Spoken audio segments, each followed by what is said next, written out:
자, 오늘은 미래를 예비하는 지혜로운 선택, 이런 제목의 말씀 함께 나누도록 하겠습니다. 전에 우리 할아버님은 늘 음력 절기를 보시더라고요. 저도 할아버지 옆에서 그게 본 게 있어서 그런지 저도 음력 절기를 자주 살핍니다. 근데 제가 요즘에 갑자기 혹한이 밀려와서 이게 웬일인가 하고 이렇게 봤더니 요번 주 금요일이 동지예요.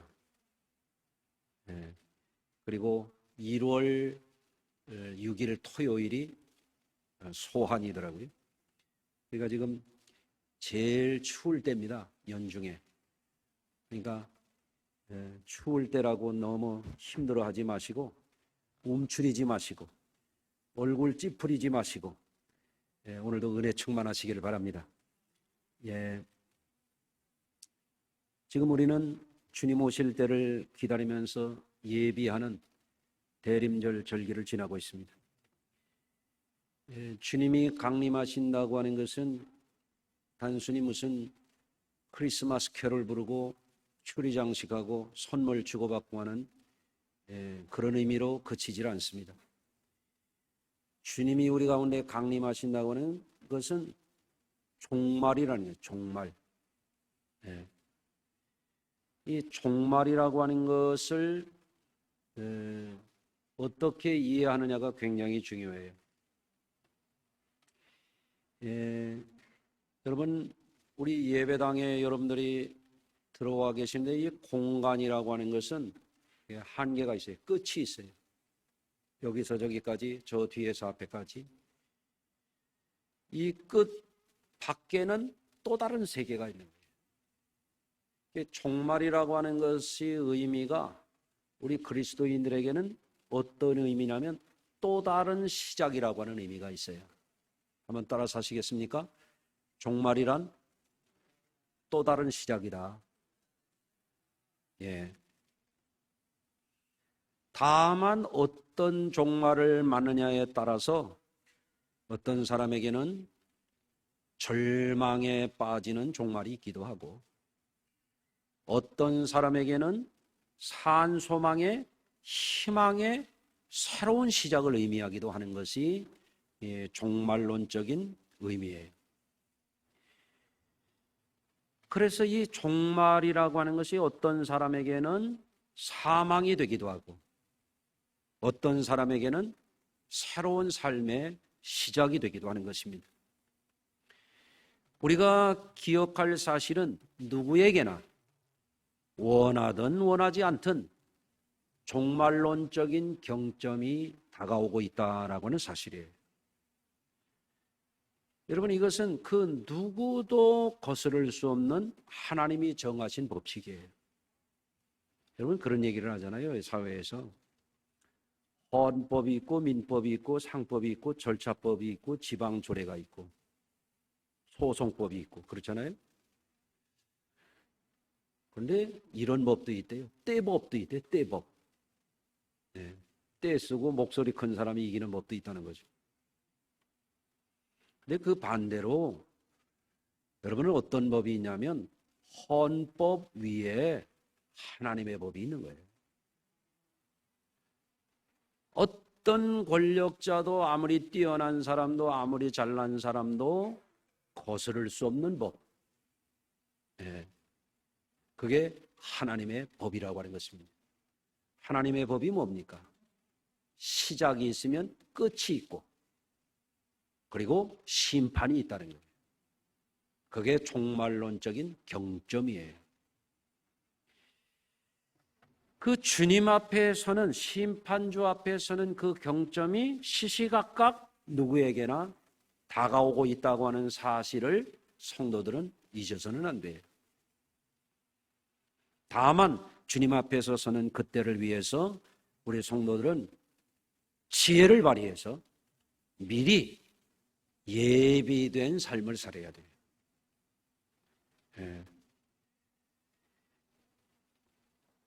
그래서 오늘은 우리가 예비된 삶을 주님 앞에서 어떻게 살 것인가, 주님의 비유의 말씀을 가지고 함께 은혜를 나누려고 합니다. 여러분, 오늘 봉독한 예수님의 말씀은 우리가 익히 잘 아는 예수님의 열 처녀의 비유죠. 슬기로운 다섯 처녀가 잘 예비해서 혼인잔치, 곧 천국잔치에 들어가게 됐다. 그리고 어리석은 다섯 처녀는 미래를 예비하지 못하고 빈 등만 들고 있다가 문은 닫히고 혼인잔치, 천국잔치에 들어갈 수 없었다 라고 하는 것이 본문의 골자예요.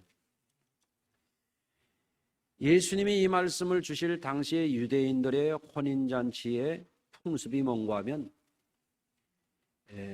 오늘날처럼 교통수단이 좋지 않을 때니까 유대인들도 우리하고 좀 비슷했던 것 같아요. 장가들로 처가로 오는 거예요, 신랑이.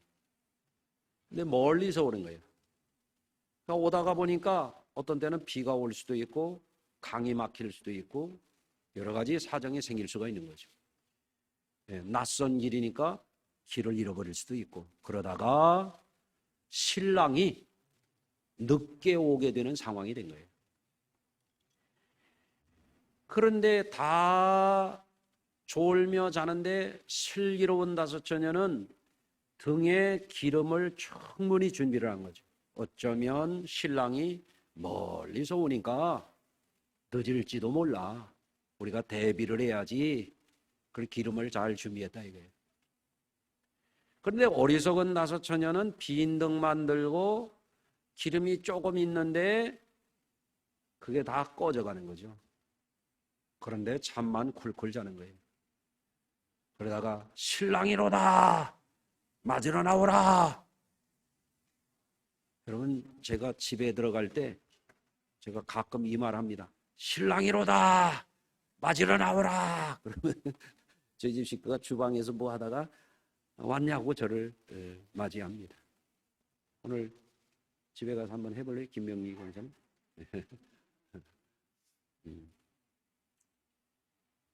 여러분, 준비된 다섯 처녀는 화들짝 깨가지고 마음의 준비가 되어 있고 기름도 준비되어 있고 등불을 밝혀가지고 신랑을 기쁘게 맞으러 나가서 혼인잔치, 천국잔치에 들어간 겁니다. 그런데 어리석은 다섯 처녀는 졸다가 기름 좀 우리 좀 나눠줄 수 없냐. 그러니까 파는 자에게 나가서 사러 간 사이에 신랑은 벌써 슬기로운 다섯 처녀와 함께 잔치에 들어가고 문은 닫혔더라고요. 열어주세요. 안 열리더라는 거죠. 한번 따라서 하시겠습니다. 때는 늦으리. 때가 있어요. 때가 있어요. 버스 지난 다음에 손들으면 뭐합니까? 비행기 떠났는데 발 굴른다고 비행기가 돌아옵니까? 때는 늦는, 그때는 예비할 때가 따로 있는 거죠. 오늘 말씀은 다가오는 미래를 준비하는 자들이 차지할 축복에 관한 말씀이에요. 여러분, 다가오는 미래를 바라보고 잘 준비하는 것이 지혜죠. 그것이 삶을 잘 살아가는 방식이죠. 이를테면 공부를 하는 것도 미래를 준비하는 것이죠. 취업을 하는 것도 미래를 준비하는 것이죠. 지난번 교회에서 성도들이 모여서 김장을 담근 것도 한겨울을 예비하는 것이죠. 제가 자라난 그 시골은 농사 지으면서 살아가는 마을이에요.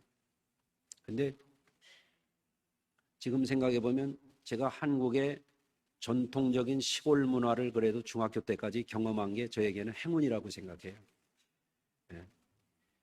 근데 한겨울을 지난다라고 하는 것은 그냥 지날 수가 없어요. 준비되지 않으면 배 쫄쫄 굶고 추위에 달달 떨고 견딜 수가 없어요. 얼어 죽을 수도 있는 거예요.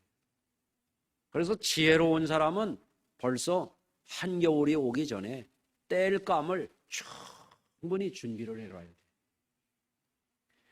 그리고 지혜로운 사람은 봄부터 농사를 잘 지어가지고 곡식을 가득 쌓아놔야 돼요. 눈을 안 뜬 분이 있어서 계속합니다. 한겨울을 지내려면 말입니다, 겨울에 먹을 수 있도록 김장을 어마어마하게 담아놔야 돼요. 먹을 게 뭐 있어요? 김장이나 겨울에 먹지. 배추로, 무로, 총각김치로, 파김치로, 석박지로 엄청 담아놔서 주로 그걸 먹는 거죠. 그렇잖아요? 또 준비할 게 있어요. 한 번이 눈을 안 떠서 하나 더 얘기합니다. 고구마를 방에다가 가득 쟁여가지고 깎아 먹고 구워 먹고 찌 먹고 잘라서 밥에 얹어 먹고, 예? 겨우내 그걸 거의 먹어야 봄이 오는 거예요. 예. 어리석은 사람은 농사도 게을리하는 거예요. 김장도 제대로 안 담그는 거예요. 땔감도 제대로 준비하냐. 달달달달 떠는 거지. 배 쫄쫄 굽는 거지. 겨우내 겨우 살아서 봄까지 왔더라도 또 고비가 있어요. 식량이 다 떨어져 가지고 이제 먹을 게 없는 거지. 그래서 보릿고개라고 하는 게 있다고 그랬잖아요. 여러분, 미래를 준비한다고 하는 것은 행복의 조건입니다. 여러분, 그런데 각각의 개체를 놓고 보든지 집단을 놓고 보든지 미래를 잘 예비하는 그런 사람들이 있고, 미래를 도대체 생각지 않고 되는 대로 사는 사람들이 있는 거예요. 여러분, 그것이 화가 되는 것입니다. 따라서 하시겠습니다. 미래를 놓치면 불행해진다.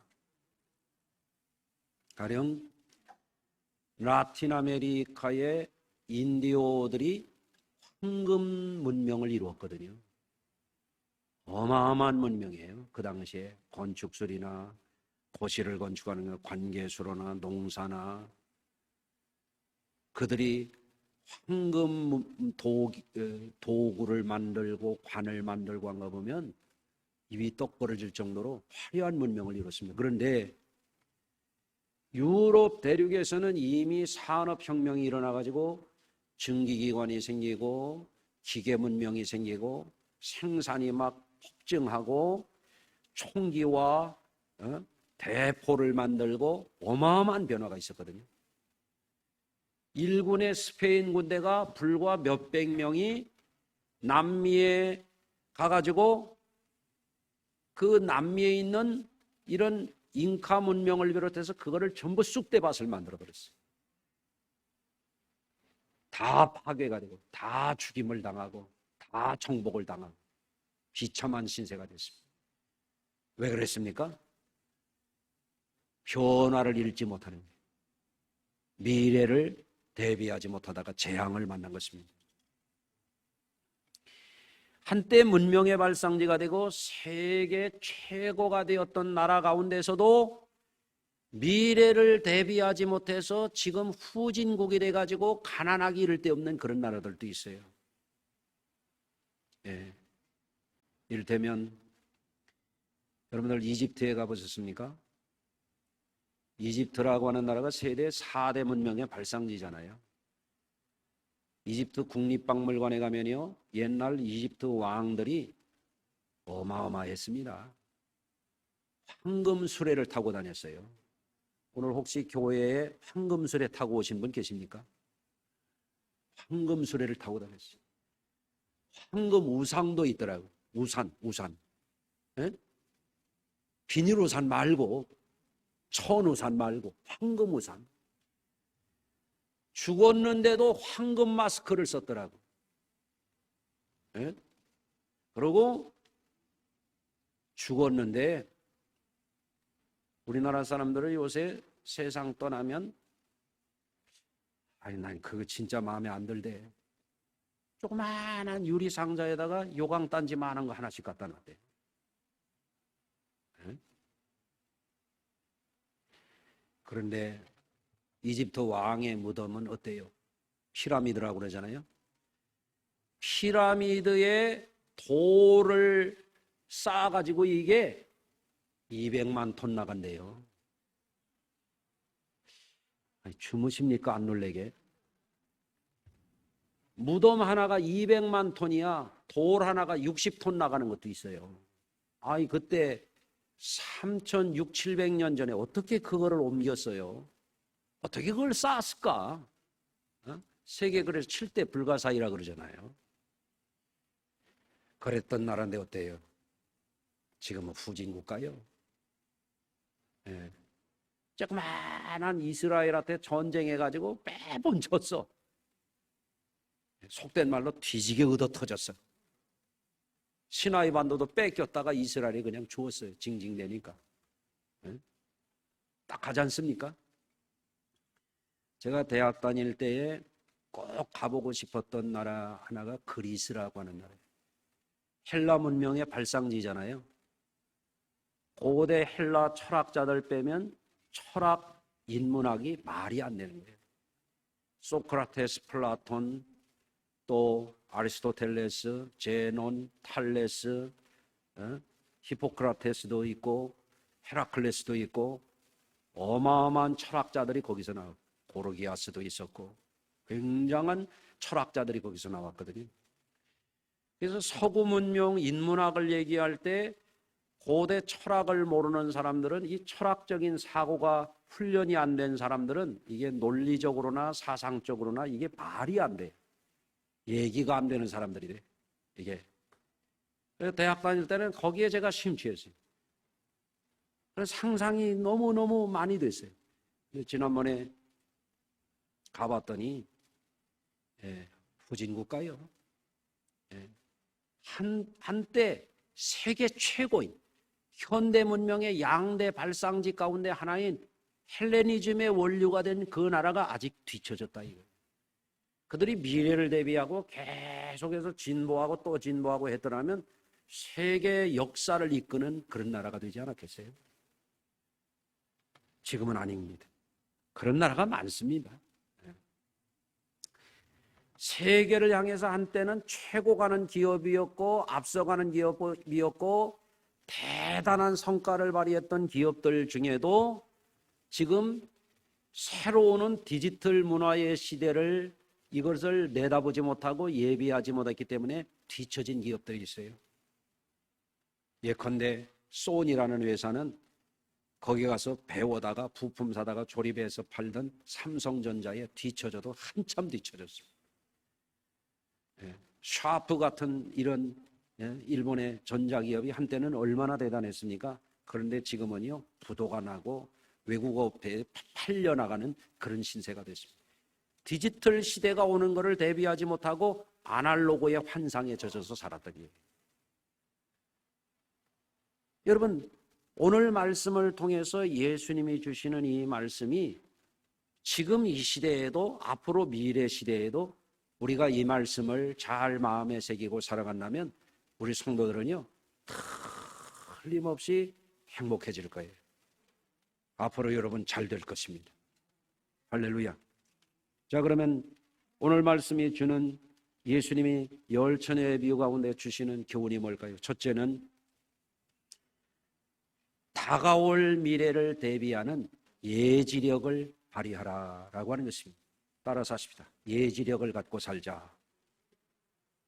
예지력이라고 하는 건 뭡니까?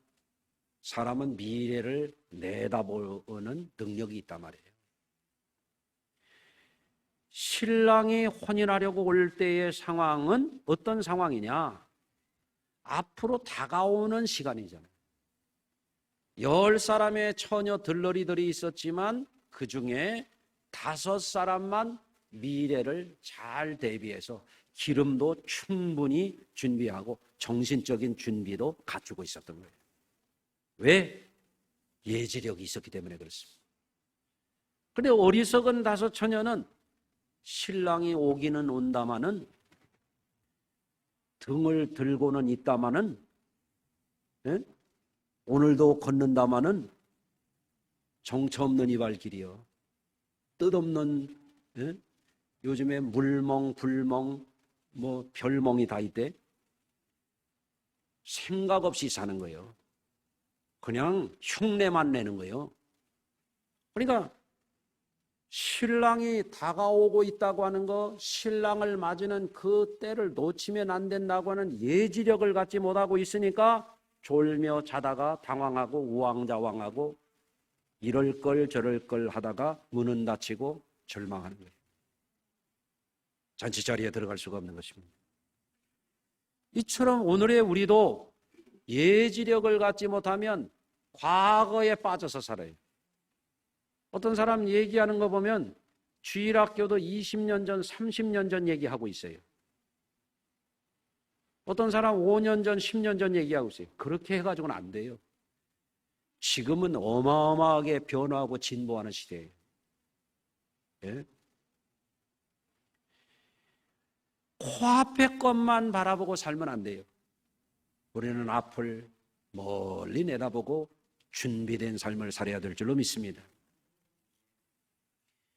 여러분, 지금 혹한기예요. 영하 12도, 13도 떨어집니다. 이번 주간에. 그런데요, 부지런한 농부는 있잖아요.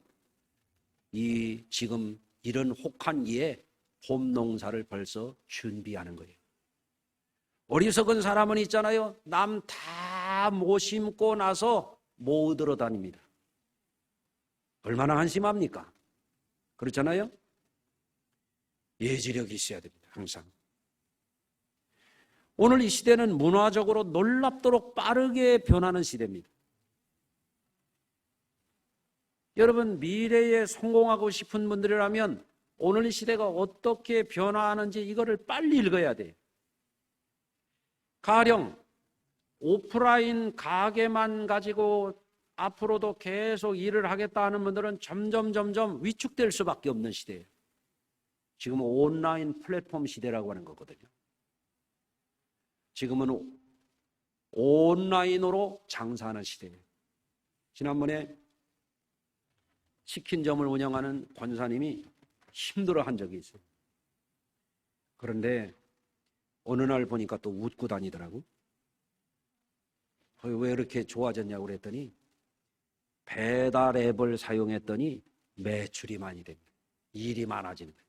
바빠지는 거예요. 그러니까 여러분, 일을 열심히 할 수 있다는 게 얼마나 행복한 일이에요.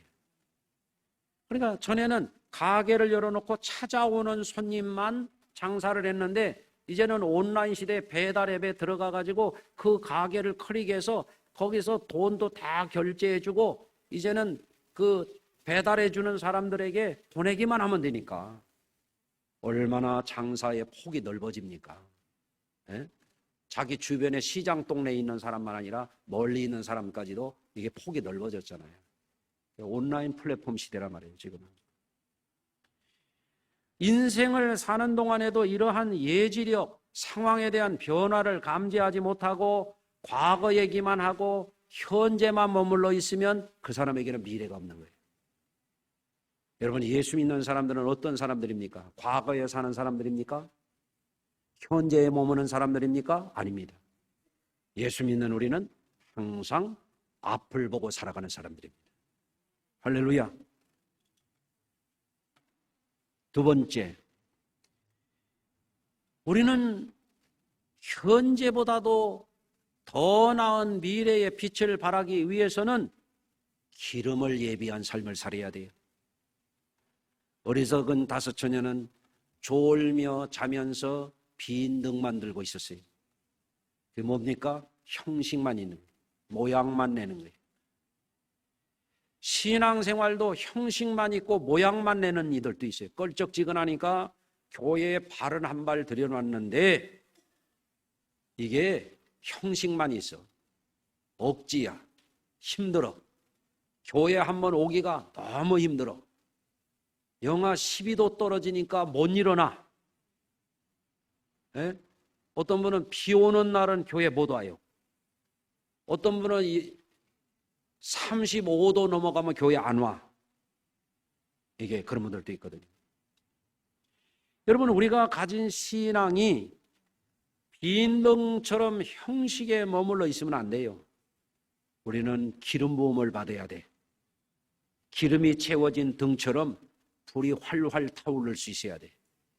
예배에도 열심히 있어야 돼. 예배도 습관적으로 늦게 오는 사람은요, 이거 승리하지 못해요. 일찍 오세요.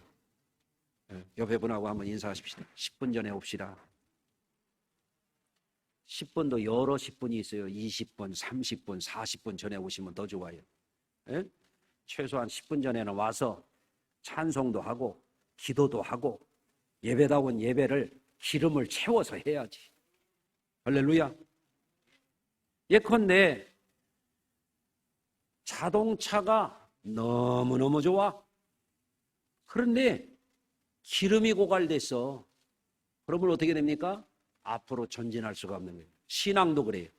형식은 있어요. 모양은 내요. 그런데 기름이 없어. 앞으로 전진하질 못해. 좋아지질 않아. 여러분들 기름을 채우십시오. 여러분 기름이 뭡니까?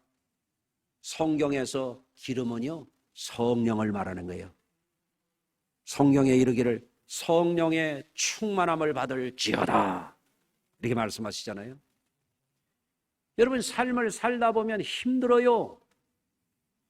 삶을 살다 보면 어떤 때는 내 뜻대로 안 돼요. 삶을 살다 보면 내 지식은 너무 일천해서 쓸모가 없을 때가 있어요. 삶을 살다 보면 내가 가진 지혜를 가지고는 그거는 어디 써먹질 못해요. 그럼 어떻게 해야 돼요? 주여 힘을 주시옵소서. 주여 새로운 지식을 배우게 해 주십시오. 주여 이거를 돌파할 수 있는 지혜를 주십시오. 어떻게 해야 됩니까? 성령을 구해야 되는 것입니다. 그래서 내 힘으로 안 될 때 사람들은 낙심해요. 사람들은 내가 가진 지식이 안 될 때 포기해요. 사람들은 내가 가진 지혜로 방법이 없을 때 좌절해요. 그러나 예수 믿는 사람들은 내 힘으로 안 될 때 성령의 능력을 구하는 거예요. 내가 가진 지식이 안 될 때 예수 믿는 사람들은 목회자에게도 묻고 다른 성도들의 의견도 들어보고 공부도 좀 하고 하나님의 성령님 나에게 새로운 지식을 부어주십시오, 기도하는 것입니다. 여러분, 그래서 기독교가 들어간 곳은 잘 사는 거예요. 예수 잘 믿는 집은 일어나는 거예요.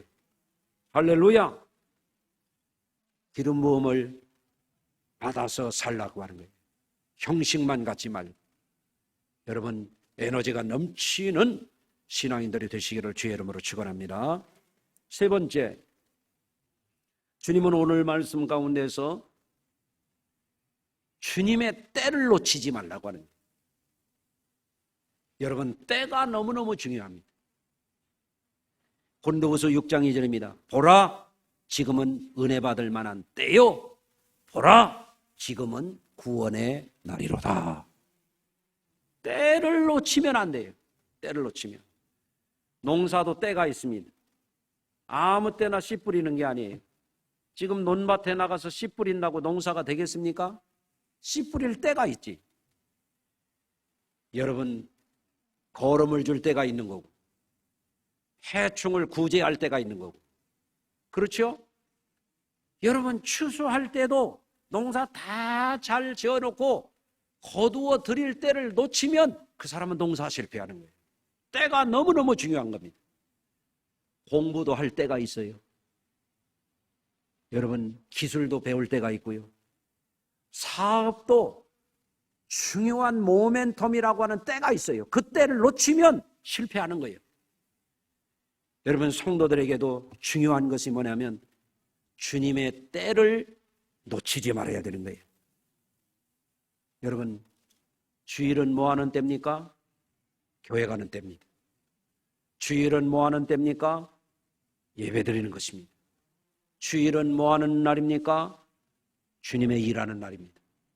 주일은 뭐 하는 날입니까? 성도들이 한 교회, 한 무리가 되어 교제를 이루는 날입니다. 여러분 이 때를 놓치면 안 됩니다. 성도들은 예배 때에 와서 집중해야 돼. 말씀을 들을 때 집중해야 돼. 아멘도 때를 놓치면 안 돼요. 때를 맞춰서 딱딱 아멘을 해야 그 말씀이 내 말씀 되지. 어떤 사람은 교만에 터져가지고 눈 내리 깔고 앉아가지고 아멘 한 번도 안 해요. 무슨 은혜를 받습니까? 그래가지고. 여러분, 때를 놓치면 안 됩니다. 할렐루야. 결혼도 때를 놓치면 안 돼. 예? 자식 낳는 것도 때를 놓치면 늦게 나가지고 고생해. 이 때가 너무너무 중요해. 부흥의 때, 이때 내가 놓치면 안 되지. 심야기도 때 내가 이때 놓치면 안 되지. 봉사할 때 내가 놓치면 안 되지. 아멘이 안 나와서 내가 다시 해야 돼. 여러분, 때를 놓치지 마시기를 주의 이름으로 축원합니다. 때가 중요해요. 보라, 지금 이때 할 수 있을 때 하는 것이 복이에요. 여러분, 어떤 분들은 그렇게 얘기합니다. 교회에서 봉사하십시오. 그분들이 그런 생각이 납니다. 목사가 나보고 도와달래. 여러분, 어떻게 하면 내가 좀 정떨어지게 얘기해보면 그런 사람 없어도 다 할 사람이 있어요. 그 사람을 시키는 것은 사랑하기 때문에 그런 거예요. 네? 모르시죠?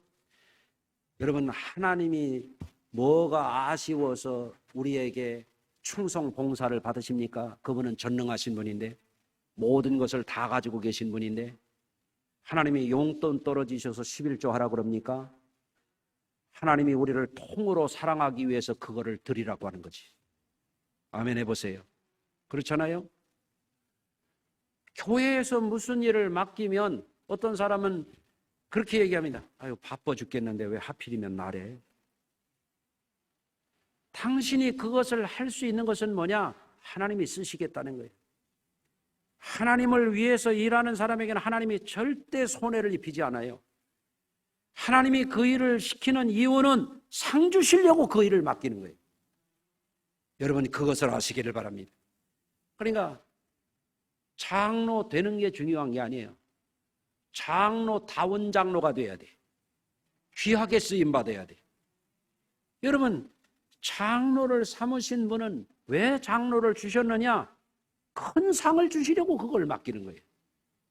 여러분, 권사할 사람이 없어서 나를 권사시키는 게 아니에요. 권사를 시켜서 그 사람으로 하여금 다른 사람을 권면도 하고 위로도 하고 영혼을 돌보게 해서 하나님 앞에 서는 날 잘했다 상 주시려고 그걸 맡기시는 거예요. 네? 여러분, 집사를 왜 시키느냐? 하나님의 일에서 하나님 앞에 달란트 남긴 자가 되어서 영원히 썩지 아니하고 쇠하지 아니하고 더럽혀지지 아니한 그 상맞는 자리에 서라고 집사를 시켜주는 거예요. 교회 직분이 명예가 아닙니다. 봉사직입니다. 여러분, 우리를 쓰시는 분이 우리 없어도 다 하십니다. 그런데 우리가 그 일에 쓰임받는 것이 은혜입니다. 그게 축복입니다. 할렐루야. 그렇기 때문에 우리 성도들은 하나님이 나를 써주신다고 할 때 아멘 할렐루야. 어떤 사람은 직분을 주려면 교만에 터지게 또 안 받아요. 아니, 사명을 받는 거를 자기가 좋다고 받고 싫다고 안 받고 그러는 거예요? 주께서 쓰시겠다면 아멘 순종하겠습니다. 그게 신앙이지. 그렇죠? 아유, 부족한데 저를 써주시니 순종하고 힘껏 충성하겠습니다 이래야지. 안 받아요 안 받아요 이런 게 어디가 있습니까? 신앙이니. 예? 따라 사십시다. 주께서 쓰시겠다 그러면 순종하는 거지. 아멘. 완전한 사람 어디 있습니까? 저도 부족해. 난 진짜 그냥 하는 말이 아니에요. 너무 부족해요. 이거 봐요, 머리 빠진 거예요. 얼마나 부족한가.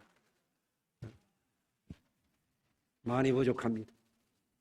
여러분들이 도와주셔서 여기까지 왔어요. 주님의 은혜인 줄로 믿습니다. 완벽한 사람 아무도 없습니다. 부족하지만 시키면 순종하는 거죠. 주님을 위해서 내가 쓰임 받는다는 것이 두렵고 떨리지만 순종하고 겸손하게 받들겠습니다. 이런 마음이 있으시기를 부탁을 드립니다. 자, 오늘 말씀 정리합니다.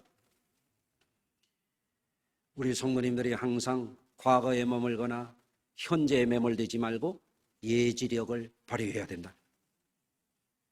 그리고 실력을 키우고 에너지를 충전해야 되는데 성령의 도우심을 받아서 내가 안 된다고 좌절하지 말고 어려움에 직면했다고 절망하지 말고 항상 성령님의 기름을 부음을 받아서 모양만 내는 신자가 아니라 능력을 발휘하는 미래를 향하여 전진하는 그런 성도들이 되시기를 바라고, 하나님이 주신 때 내가 할 수 있는 그때 최선을 다해서 여러분들의 삶을 복된 미래로 이끌어 가시기를 주의 이름으로 축원합니다.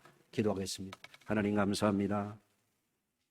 심히 부족한 저희들, 어리석은 자만에 빠지지 않고 교만 방자한 자가 되지 아니하고 늘 낮은 자리에서 무릎 꿇고 하나님을 향하여 두 팔 벌리고 주여 하나님께서 우리에게 눈을 열어주셔서 미래를 읽어내는 회한을 주시고 예지력을 주시고, 또한 하나님이 우리에게 우리가 감당할 수 없는 것을 능히 할 수 있는 능력을 부어주셔서 기름 부음을 더하여 주셔서 빈능 들고 졸며 자는 자가 되지 않고 주의 때에 아멘 하며 할렐루야 외치며 승리의 길로 나가는 우리들이 되게 하여 주시옵소서.